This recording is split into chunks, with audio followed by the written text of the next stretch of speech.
Bonjour mes amis. Alors je vais rajouter une vidéo aujourd'hui. Je voulais parler du bavardage, mais avant de parler de ça, je pense qu'il faut que je parle d'une chose que j'ai jamais faite. C'est de mon parcours chez les TJ qui a duré 44 ans. Et parce que beaucoup de choses qui ont rapport au bavardage ont rapport à des choses que j'ai vécues chez les TJ. Donc si je dois chaque fois répéter la même histoire, c'est un petit peu dommage.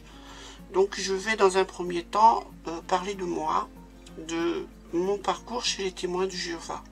J'avais raconté l'histoire de ma famille, mais en fait je n'ai jamais raconté mon propre parcours chez les témoins de Jéhovah, combien de temps ça a duré et comment j'ai passé différentes périodes de ma vie chez eux. Aujourd'hui, je vais commencer par mon enfance, en fait, puisque je suis rentrée chez les témoins de Jéhovah avec mes parents, puisque j'avais 6 ans. Comme je l'ai déjà évoqué, mes parents constituaient une famille recomposée. Ma maman avait eu un enfant naturel en 1952, puis elle avait épousé mon papa qui était divorcé avec 2 enfants. Et moi, je suis née au milieu de l'année 1964, en juillet 1964. En fait, je suis l'enfant unique de mes parents. Ils sont devenus témoins de Jéhovah en 1970 et sont fait baptiser à l'Assemblée de district 1971 à Saint-Étienne dans la Loire. Moi, j'ai commencé ma scolarité en 1969 à la maternelle. Puis à la rentrée en septembre 1970 au cours préparatoire, à peu près au même moment où mes parents étudiaient la Bible. Il faut vous dire que à l'époque, on était une famille très unie. C'était pratiquement tous les dimanches ou toutes les semaines qu'on avait plus ou moins de se voir avec mes grands-parents, avec mes tantes, avec mes oncles, mes cousins. On faisait des sorties ensemble, on faisait des repas ensemble. C'était une vie géniale, très unie. Mon papa était très doué dans son travail, il était agriculteur, on avait une ferme. Mais on était très moderne chez nous. Mon papa d'ailleurs était très doué dans ce qu'il faisait. Je me souviens qu'en 1970, il a exposé des vaches que l'on élevait au concours départemental d'élevage. Oui, on a obtenu un prix et on était bien parti si on avait continué. Je pense que mon papa aurait eu un troupeau véritablement extraordinaire et qu'il aurait pu très bien ensuite exposer des vaches au salon de l'agriculture à Paris. On était très bien parti. Mon papa était très doué et en plus on était relativement moderne. À l'époque on était très propre, on n'avait pas d'animaux dans la maison. Moi j'ai toujours connu une maison où il y avait une salle de bain, où il fallait se laver tous les jours. Et ma maman faisait très attention que je ne parte pas à l'école en emmenant des odeurs de vache ou d'autre chose, ou de fumier à l'école. Il fallait qu'on se lave et qu'on soit extrêmement propre. C'était pas le cas de d'autres qui venaient à l'école, qui arrivaient de ferme comme moi, puisque j'allais à l'école dans un village où des fois ils transportaient un peu l'odeur des vaches. Moi ça craignait pas, j'étais toujours extrêmement propre parce que chez nous on faisait très attention à ces choses-là. On était donc en avance un peu sur notre temps à l'époque et c'était une vie qui était bien. Mes parents étaient de fervents catholiques. Je me rappelle personnellement, je pense que c'est un des derniers Noëls que j'ai fait avant, ça doit être le Noël 1969. Je me souviens de la messe de minuit où j'étais sur les épaules de mon grand frère, et puis d'un repas qui a eu lieu après, où il y avait toute ma famille, il y avait mes grands-parents, etc. C'était en quelque sorte mon premier réveillon de Noël, mais aussi l'un des derniers que j'allais faire, le premier et le dernier, en 1969. Une des choses qui ensuite m'a particulièrement bouleversée et qui a eu une incidence énorme sur ma croyance et encore aujourd'hui, parce que je suis complètement perdu avec cette chose-là, c'est ce qui s'est passé un certain jour à la maison. Il faut savoir que lorsque mes parents ont étudié, un jour je suis rentré à la maison, il y avait la maison qui était investie par un certain nombre de témoins de Jéhovah qui faisaient en quelque sorte une opération commando chez nous pour soi-disant venir nous aider à purifier la maison de toutes les images religieuses de tout ce qui pouvait y avoir chez nous qui avait rapport au faux culte, entre guillemets. Donc ils ont vidé la maison de tous les livres qui avaient rapport à la religion catholique. Ils ont vidé la maison de tout ce qui avait rapport à la fête de Noël, les boules du sapin, les guirlandes, la crèche. Alors avec la complicité de ma mère, qui de toute façon n'a jamais été autant endoctrinée que mon papa, ça c'est aussi quelque chose que j'ai toujours trouvé étonnant, c'est la façon dont l'enseignement des témoins de Jéhovah accroche sur certaines personnes d'une façon indélébile, et puis sur d'autres n'accroche pas, ce qui était mon cas, vous le verrez dans mon parcours. Mais alors mon papa, lui par contre, croyez-moi, là ça a accroché. C'est complètement dingue, mais c'est comme ça. Beaucoup moins sur ma maman. Et donc avec la complicité de ma maman, j'avais réussi à sauver les animaux de la crèche, le mouton, la vache, la chèvre, l'âne, il y avait un cheval aussi, je crois que je les ai toujours. Mais on m'avait fait remarquer à l'époque que je ne devais pas avoir de peine pour tout ça, parce qu'on m'a dit qu'il fallait que je le considère comme du fumier. Ah bon? Il faut dire que tant qu'on a été catholique, ma mère exigeait que le soir, je prie avant d'aller dormir. Donc elle me faisait, avant que je m'endorme, à genoux aux côtés de mon lit avec moi, elle m'aidait à réciter la prière du Notre Père. Pour moi, c'était assez logique, puisqu'il y avait un crucifix en dessus du lit, et on m'avait dit qu'il représentait Dieu. Donc j'avais une image mentale de Dieu, puis tout était clair. À partir du moment où on a enlevé le crucifix et que on a enlevé toutes les images religieuses et que on m'a dit tout ça c'est du fumier, c'est sale, c'est répugnant. Je prie qui? Je prie quoi? Est-ce mon côté terre à terre qui me fait être comme ça? Mais moi, il me semble que quand vous pensez à quelque chose, vous le voyez, vous avez une image mentale. Si on parle d'une voiture, vous voyez ce que c'est. Si on parle d'une table, vous voyez ce que c'est. Si on parle d'une personne, vous voyez cette personne dans votre tête. Et même une personne que vous ne connaissez pas, dont on vous parle, vous en faites une certaine représentation. Vous en faites une certaine idée. Et puis des fois après, quand vous la rencontrez en vrai, vous dites « Ah, je ne pensais pas que vous étiez comme ça. » Mais tout simplement parce que vous vous faites une représentation mentale. Mais à partir du moment où vous êtes enfant, qu'on vous enlève toutes les images qui représentent Dieu ou qui se rapprochent de la spiritualité, et qu'on vous dit ça c'est du fumier, c'est sale, c'est répugnant, et qu'on vous demande de prier, vous priez quoi? Vous priez qui? Ben moi ça m'a posé un énorme problème, surtout que à partir de ce moment-là, on n'a plus exigé que je prie. La prière, c'était mon père qui la faisait en famille, avant qu'on aille dormir. Une prière du style qui n'avait plus rien à voir avec le Notre Père, qui avait rapport avec l'enseignement des témoins de Jéhovah. Et puis, comme à ce moment-là, on ne m'a pas fait d'études, et que l'on m'a complètement, en quelque sorte, laissé à l'abandon, puisque c'était dans les idées de ces années-là, il faut quand même bien le dire, il y a eu plusieurs choses qui ont existé à cette époque-là. Moi, bien sûr, je ne les voyais pas. À cette époque-là, j'avais 6, 7, 8 ans. J'étais pas au courant de ces choses-là, mais par contre, j'ai été au courant plus tard quand ils les ont arrêtés. À cette époque-là, s'ils faisaient une étude, par exemple, à quelqu'un, il fallait pas que l'étude dure plus de 6 mois. Si au bout de 6 mois, la personne ne s'était pas convertie au point de devenir témoin de Jéhovah, il fallait arrêter l'étude et passer à quelqu'un d'autre. Il était aussi expliqué que pour les enfants, et ça vous le retrouvez dans les publications de l'organisation, ils étaient sauvés par la fidélité de leurs parents. Donc c'était mon cas. J'étais sauvé par la fidélité de mes parents. J'avais une assurance vie pour survivre à Armageddon. Et on m'avait d'ailleurs expliqué que j'avais une chance extraordinaire. On me l'a répété à plusieurs reprises. J'allais faire ma scolarité primaire dans ce système. Puis le reste de ma scolarité viendrait dans le monde nouveau, où là j'aurais un enseignement extraordinaire venant d'enseignants extraordinaires. Et franchement, j'étais une personne favorisée comme pas possible d'avoir justement cet âge-là à ce moment-là. Mais que pour l'instant, eh bien j'avais qu'à me débrouiller à faire ma scolarité et puis à obéir à mes parents. Et donc mes parents ont exigé, à partir du moment où je savais à peu près lire, de souligner le bulletin. À l'époque, on n'avait pas la tour de garde. La tour de garde a commencé à exister en 1975. Et mes plus anciens bulletins remontent à la fin 72, quelque chose comme ça, où j'ai eu mes propres bulletins. Jusqu'à avant, je suivais sur le bulletin de ma maman à la salle du royaume.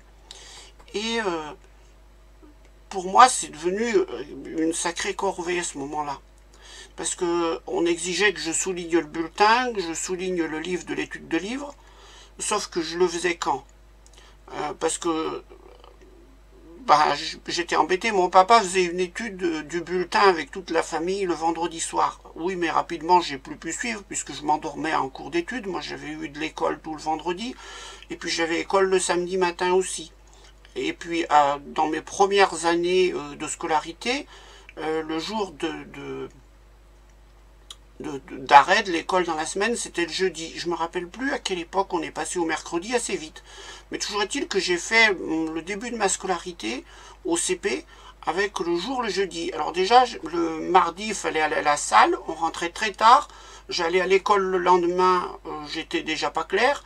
Si en plus, je fallait que je refasse l'étude du bulletin le vendredi soir jusqu'à pas d'heure, bon je me retrouvais le samedi matin de nouveau à devoir aller à l'école très fatigué. Ma mère a plus voulu, donc je me suis retrouvé seul à devoir faire mon bulletin seul. Alors comment je faisais? Le samedi matin j'allais à l'école. Alors si le samedi après-midi il voulait m'emmener en prédication, le bulletin je le soulignais pas, tant pis, c'était pas fait parce que je pouvais pas.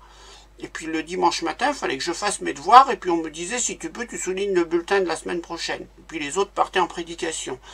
Alors, moi, je n'aimais pas faire le bulletin, donc souvent je bâclais la chose à souligner 3-4 paragraphes, et puis je laissais tomber. De toute façon, j'y comprenais rien du tout. Je m'étais déjà coltiné pour mon jour de carence, où j'avais pas d'école, le livre Babylone à souligner dans la semaine, où je ne comprenais non plus absolument rien. Alors quand je parle du livre Babylone, c'est pas celui que vous avez étudié dans les années 80. Non, non, c'est un gros pavé épaisseur de la Bible, dans du papier jaune, où je ne comprenais rien. J'avais eu le malheur de faire des têtes au carré aux quelques illustrations qu'il y avait à l'intérieur, et puis je me suis fait disputer d'ailleurs, parce que j'avais fait ça. Bon, et puis je me suis débrouillé comme j'ai pu. Mais à cette époque-là, je peux vous garantir que je n'aimais pas du tout les témoins de Jéhovah. Vous vous rendez compte? Je me rappelais de la vie d'avant, quand on était catholique. Et je me disais, mes parents, ils nous ont engagés dans un sacré bazar. Hein. Et puis, souvent, je rentrais de l'école, mes parents étaient partis en prédication. Et alors ça, j'aimais pas. C'était quelque chose que j'aimais pas, c'était rentrer de l'école et que mes parents soient pas là. Il fallait au moins qu'il y ait ma maman. Je détestais quand mes parents n'étaient pas là, étaient partis, parce que ça me créait une grosse angoisse, parce que je me disais, s'ils ne rentrent plus. C'était quelque chose qui me faisait très peur à l'époque. Et malheureusement, c'était souvent que mes parents partaient pour aller en prédication, parce que finalement, il fallait qu'ils fassent des heures pour assurer leur survie à Armageddon. Et c'était quelque chose qui me peinait, qui me faisait du mal. Mais puis, comme je vous dis, à partir de ce moment-là, j'ai plus prié, parce que de toute façon, on m'obligeait plus à prier.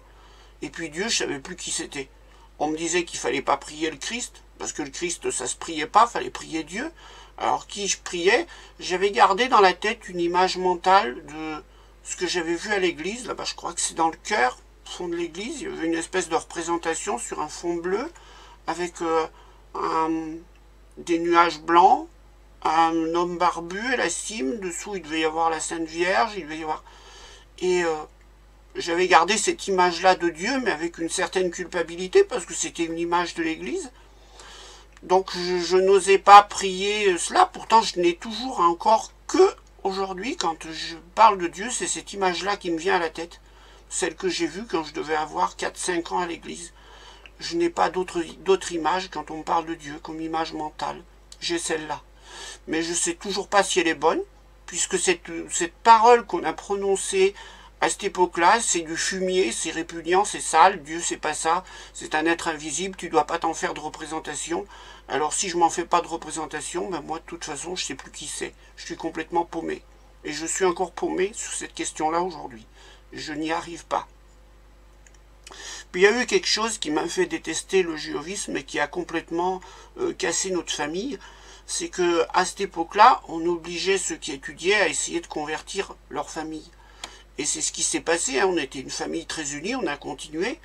Et immédiatement, toutes les réunions de famille se transformaient en prêchi-prêcha de mon père, qui essayait absolument de convertir ma famille. Oui, mais là, ça a mal tourné. Parce que mon oncle, par exemple, ça a fini en grands cris, ça a fini en hurlements. Ils ont failli se taper dessus avec mon père. Alors, ça a été pareil avec mes grands-parents. C'était pareil avec certains de mes oncles. C'est parti dans une colère monstrueuse. Et donc, du coup, ils ont commencé à arrêter de nous fréquenter. Et puis, il y a autre chose qui a fait qu'ils arrêtaient de nous fréquenter. C'est que s'ils venaient le dimanche, eh bien, de toute façon, le dimanche, c'était rempli de témoins de Jéhovah chez nous. Et j'ai une image dans ma tête où je revois ma famille. C'était un dimanche après-midi. Il y avait plein de témoins de Jéhovah chez nous. Il y en avait au moins une dizaine. Il y en avait dans la maison, il y en avait dehors qui discutaient. Et puis ma famille est venue. Et ils sont restés dehors, à l'entrée de la cour. Et je revois là-bas, il y avait mes grands-parents, il y avait mon oncle, il y avait de mes cousins. Ils regardaient d'un air triste vers la maison. Mais de toute façon, c'était pas la peine qu'ils viennent, puisque s'ils venaient, ils devaient se mélanger aux témoins de Jéhovah et subir une prédication intensive pour qu'ils deviennent témoins de Jéhovah. Ou sinon, ils ne nous voyaient plus. Et à partir de ce moment-là, a commencé une brouille terrible dans la famille. Je vois mon père avec son frère, ils sont restés pratiquement 15 ans sans se revoir. On ne voyait plus que mes grands-parents qui ont passé l'éponge assez vite à condition que mon père arrête de faire du prêchi-prêcha parce que de toute façon, dès que ça recommençait, il s'énervait. Et puis c'est parti pareil avec l'autre côté, avec une de mes tantes et ma grand-mère qui ont passé l'éponge pourtant sur des choses qu'a dites mon père qui étaient complètement incroyables. Moi, j'ai appris à ma sortie des TJ, c'est ma tante qui m'a raconté ça. Mon père leur avait dit à l'époque, et leur avait dit, de toute façon, si vous ne devenez pas témoin de Jéhovah, votre maison et tout ce que vous avez, bientôt ce sera à nous. Oui, parce qu'ils allaient tous mourir à Armageddon. Et là, moi j'ai commencé à comprendre deux choses. J'ai commencé à comprendre que Armageddon c'était quand même quelque chose de bizarre, mais que la façon dont mon père se comportait avec le reste de la famille, bien, être témoin de Jéhovah, c'était pas une option. C'était pas quelque chose que j'allais avoir le choix de choisir ou pas. C'était quelque chose que qui allait m'être imposé de gré ou de force. Et j'avais plus le choix. Et c'est là que ça allait développer en moi autre chose qui n'était pas ce que j'appelle la crainte de Dieu, mais la crainte de l'homme. Il fallait être témoin de Jéhovah parce qu'il y a des gens qui vous obligent. Et c'est le fonctionnement que j'allais adopter pendant des années et des années, et pendant mes 44 années où j'ai vécu chez les témoins de Jéhovah. Dieu, c'était flou dans ma tête, parce qu'on me l'avait complètement cassé quand j'étais gosse. Et ensuite, l'autorité que je voyais, c'était pas l'autorité de Dieu, c'était l'autorité des hommes, c'était l'autorité de mon père, c'était l'autorité des cravatés qu'il y avait derrière le podium, que ma maman appelait les sénateurs, parce que ma maman n'avait pas du tout la même façon de se comporter à l'intérieur des témoins de Jéhovah que mon père. Je me demande si ma maman seule serait devenue témoin de Jéhovah, j'y crois pas. Ma maman était très soumise à mon père, mais c'était mon père qui vraiment a accroché d'une façon incroyable dans les témoins de Jéhovah. Rapidement d'ailleurs, il est devenu ancien. Alors, à cette époque-là, il a fallu aussi que je supporte les assemblées, que je supporte l'assemblée de 1971, où ils se sont fait baptiser. L'assemblée de 1973, alors dans ces deux assemblées, j'ai fini par être malade. Je me souviens de 1973, je me souviens pas de l'assemblée, hein, de tout ce qui a été dit, je me souviens absolument pas. Ça me passait complètement par-dessus la tête. La seule chose de ce que je me souviens, c'était que j'étais terriblement malade. J'avais vomi, j'avais une nausée pas possible dans cette rangée de sièges au bas du stade de Colombes. Je trouvais ça interminablement long. Et j'avais envie de vomir et on n'arrêtait pas de me dire il faut pas que tu vomisses, il faut pas que tu vomisses. Et j'avais tellement peur de faire une sottise que j'arrivais à me retenir malgré une nausée pas possible. Et puis c'était quand je rentrais le soir au logement que tout ce que j'avais pu manger ressortait parce que j'étais très malade. Et j'ai fait toute l'assemblée comme ça avec le soleil qui me tapait sur la tête. J'en garde un souvenir épouvantable. Je peux vous dire que je détestais le témoin de Jéhovah comme c'était pas possible, mais que j'avais compris aussi que c'était pas négociable et que ça allait être comme ça et puis c'est tout. Il n'y avait pas que moi qui pensais comme ça, hein. Quand mes frères parlaient entre eux, ils se disaient aussi mais qu'est-ce que c'est que ce désastre qui s'est produit depuis qu'on est rentré là-dedans, c'est plus du tout comme avant, les choses n'allaient plus quoi. Alors j'ai grandi. Et puis, vers l'âge de 11-12 ans, j'ai commencé à avoir d'autres doutes qui concernaient Armageddon proprement dit. Parce que j'ai commencé à réfléchir, on était dans les années 76-77, et bon, comme je vous l'ai dit, j'étais toujours scolarisé, je crois que j'avais commencé mes années collège, ou je sais plus, c'était à peu près dans ces années-là, oui. Que j'étais en CM2, que j'allais passer au collège, et je commençais à grandir et à me poser certaines questions. Et en particulier sur Armageddon, j'allais à l'école à vélo. Parce qu'on n'habitait pas très loin du village.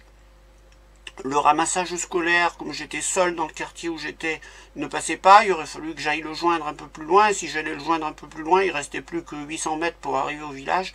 Ça valait pas la peine. Donc comme 4 autres élèves qui étaient du côté où j'étais, eh bien on venait à l'école à vélo. Et il y avait quelque chose qui se faisait depuis longtemps, c'est où laisser les vélos tant qu'on était à l'école. Il y avait une dame à l'entrée du village qui avait 85 ans, qui acceptait depuis longtemps que les écoliers laissent les vélos dans sa cour. Donc c'est ce qu'on faisait, on était 4 à laisser le vélo dans la cour de cette personne qui était extrêmement gentille avec nous. Régulièrement, Madame Pain nous offrait des bonbons quand on revenait prendre nos vélos, nous offrait des œufs de Pâques à l'époque de Pâques, des papillotes, des fois même quand il faisait froid, un chocolat chaud avant qu'on reparte chez nous. Elle était d'une gentillesse extrême, cette Madame Pain. Et moi je me disais, Dieu il va tuer Madame Pain? Alors, je trouvais ça pas logique. Madame Pain était si gentille, elle avait si bon cœur, et Dieu allait tuer Madame Pain à Armageddon. Je trouvais que ça allait pas. Et pareil, quand j'allais à l'école, je voyais ma tante Marie. C'était une grande tante à moi. Bon, c'était un personnage, la tante Marie. Ma tante Marie, elle était née dans les années 1880. Au 19e siècle. Elle était à la maison de retraite, elle avait plus de 90 ans, et chaque fois, elle m'attendait à la sortie de l'école, parce que je passais à côté de la maison de retraite, alors chaque fois elle me prenait dans ses bras, elle me faisait des bisous, et puis elle m'offrait des pains d'épices, et j'adorais la tante Marie, parce que la tante Marie, je ne sais pas si vous avez vu des films où il y a des femmes habillées comme au fin du 19e siècle, au début du 20e, avec un voile sur la tête, une grande robe noire, un jupon blanc qui dépasse en dessous. Ma tante Marie s'habillait comme ça, elle avait gardé ses affaires de quand elle était jeune fille. Et donc, j'adorais ma tante Marie, parce que c'était quelqu'un d'exceptionnel, et puis d'exceptionnellement gentil. Et pourtant, ma tante Marie, elle avait eu des malheurs épouvantables dans sa vie. Elle avait perdu son mari à la guerre de 14, alors qu'elle venait juste de se marier. C'était une femme extraordinaire, qui en plus après a eu une vie difficile, elle a été battue quand elle s'est remariée, etc. Son fils l'a reniée, bon, mais elle était d'une gentillesse extraordinaire. Et moi je me disais, Dieu va tuer la tante Marie? Je trouvais ça pas logique, à 11-12 ans, je me posais ces questions-là. Et puis c'est pareil, j'étais dans un village où il y avait des camps de harkis. Bon, à l'époque, je ne me posais pas la question de savoir qui étaient les harkis. Moi, j'étais né, la guerre d'Algérie était finie depuis 2 ans. Euh, les harkis, bon, ben, je savais pas qui c'était, je voyais qu'ils étaient militaires, mais ça m'étonnait pas, il y avait aussi un camp militaire sur notre commune. Donc le matin, je voyais les papas qui étaient appelés et qui saluaient le drapeau avant de monter dans des camions militaires. Je savais qu'ils allaient planter des arbres en forêt, je pensais que c'était des militaires, moi. Je faisais pas non plus trop de différence avec le fait qu'ils étaient algériens. Bon, je me rendais compte qu'ils étaient étrangers, mais pourquoi pas, hein. Moi, de toute façon, j'ai jamais fait de racisme à ce sujet-là. Et comme pour retourner à mon vélo, passer par le camp 1, puisqu'il y avait 2 camps de harkis, et le camp 1 était sur mon retour. Si je passais par le camp 1, ça me faisait un détour, mais pas tant que ça. Et quand je passais au camp 1, c'est pareil, j'étais super bien accueilli, j'étais bien vu. Pareil, souvent il y a des dames qui me donnaient des gâteaux à la mode algérienne, c'était tout à fait différent. Je trouvais ces gens extrêmement gentils. Et je me disais aussi, mais Dieu va tuer les harkis. Alors, ces questions-là, je me disais, il y a quelque chose qui ne va pas. Donc j'ai fini par poser la question à ma maman. Ma maman n'a pas su me répondre. Et là, elle m'a dit, il faut demander à papa. Alors j'ai posé la question à papa, qui m'a fait une réponse basique de témoin de Jéhovah, mais qui m'a complètement laissé sur ma faim. Mon père m'a répondu que si la tante Marie, si Madame Pin, si d'autres personnes que je trouvais gentilles n'étaient pas devenues témoins de Jéhovah, c'est parce qu'elles avaient un cœur méchant. Nous, on ne voit pas ce qu'il y a dans le cœur des personnes. Mais si ces personnes n'ont pas accepté la vérité, je dis bien la vérité entre guillemets, c'est que ce sont des personnes méchantes qui méritent la destruction de la part de Dieu. Et que je n'ai pas, moi, à choisir qui va être sauvé et qui ne va pas être sauvé. C'est Dieu qui décide, mais il faut être témoin de Jéhovah pour être sauvé. Alors évidemment, cette réponse-là, elle ne m'a pas satisfaite du tout. Et j'ai commencé à trouver ce Armageddon bien bizarre. Armageddon, on va donc tuer des personnes au bon cœur. Dieu va tuer des personnes au bon cœur. Et puis je voyais que dans l'organisation, il y avait des personnes qui n'étaient vraiment pas terribles, qui avaient vraiment le cœur méchant. Et celles-là, elles allaient survivre parce qu'elles étaient simplement témoins de Jéhovah. Il y avait quelque chose qui n'allait pas pour moi. Et puis il s'est passé autre chose. Et alors là, ça m'a carrément mis en colère. Il s'est passé que dans la congrégation, je devais avoir une douzaine d'années, il y avait Alexandre, qui était le fils unique de ceux qui avaient fait l'étude à mes parents.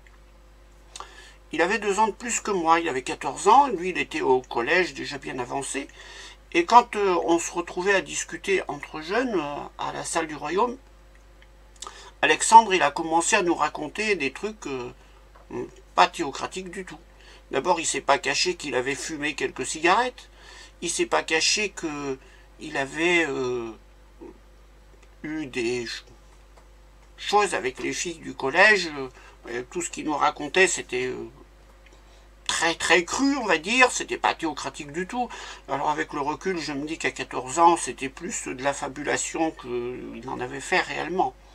Mais bon, je me suis dit, alors voilà que Alexandre, qui est le fils de ceux qui ont enseigné mes parents sur Armageddon et sur ceci et sur cela, lui, il y croit plus. Il y croit plus. Puis alors, c'est là où le bavardage a commencé. Alors, ils ont commencé à dire, parce que si nous, on l'a su en tant que jeunes, il y en a d'autres qui l'ont remarqué dans la congrégation. Alors, ils ont commencé à dire, Alexandre est une mauvaise fréquentation. Alexandre va être détruit à Armageddon. Et puis, ce qui a été extraordinaire, c'est que ses parents n'ont pas repris Alexandre, bien au contraire. Ils ont suivi. Son père, qui était l'ancien, qui avait fondé la congrégation, sa maman, qui était celle qui avait enseigné ma famille, qui était en haut, ont commencé à faire comprendre qu'eux aussi allaient changer de vie. Bien sûr, 75, c'était rien réalisé.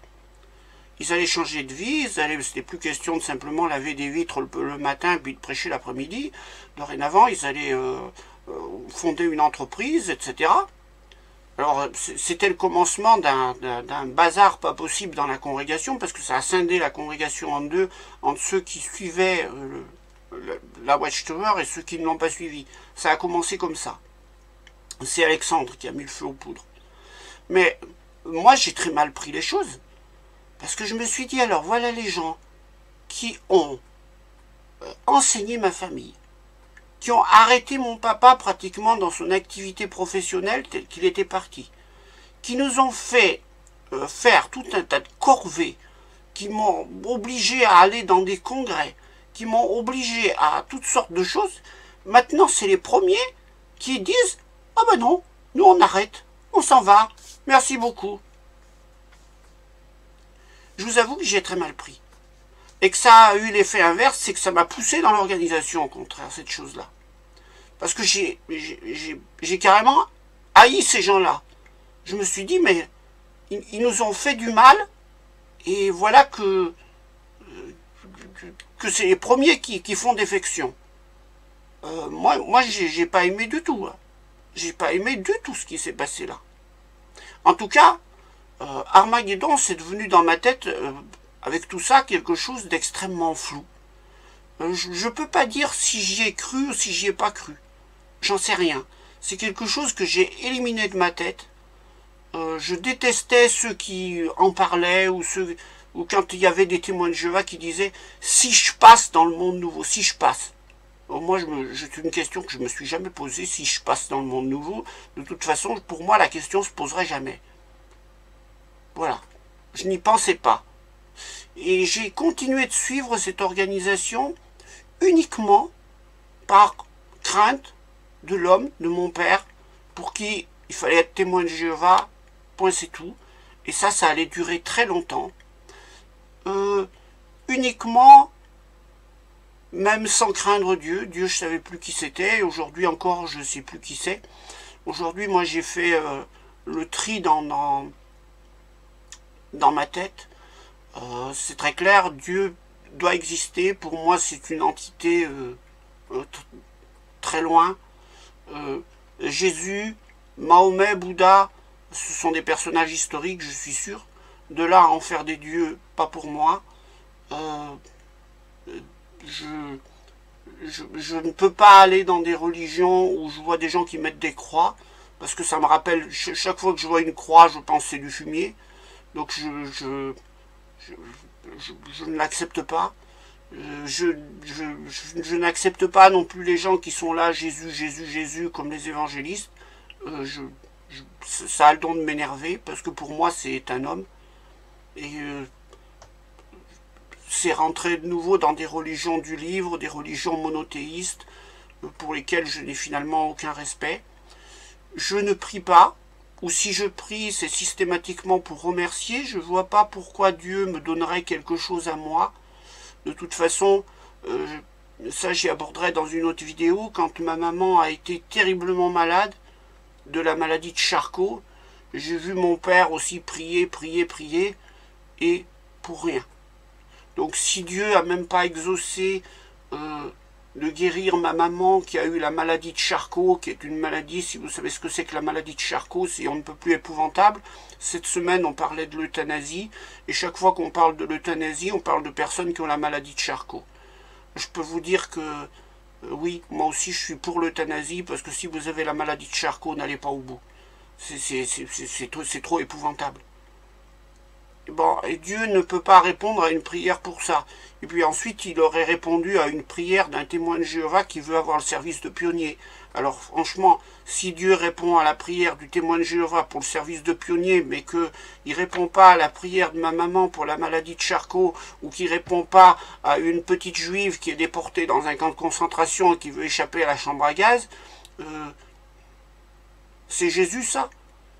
Je vais vous dire, dans ce cas-là, alors un humain est meilleur que Dieu. Moi, quand mon chien est malade, même si mon chien ne me rapporte rien, je lui donne à manger, finalement, alors l'humain est meilleur que Dieu.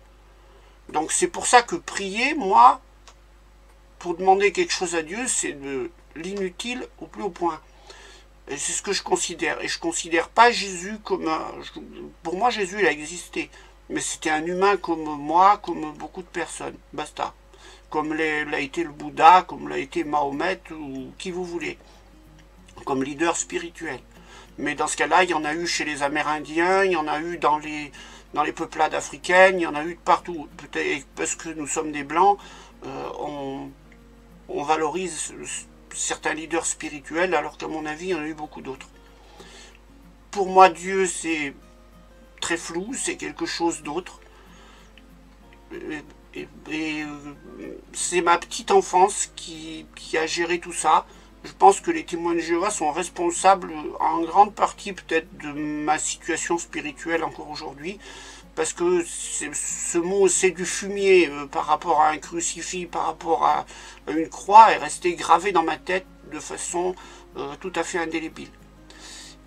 Et j'aborderai dans une autre vidéo la suite du passage de mon adolescence chez les témoins de Jéhovah, puisqu'ensuite ma vie s'est beaucoup améliorée.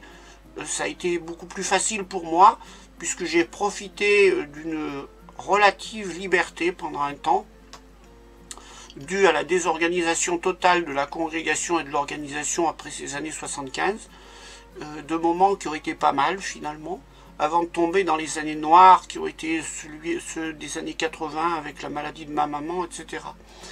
Mais voilà donc le début de mon parcours chez les témoins de Jéhovah.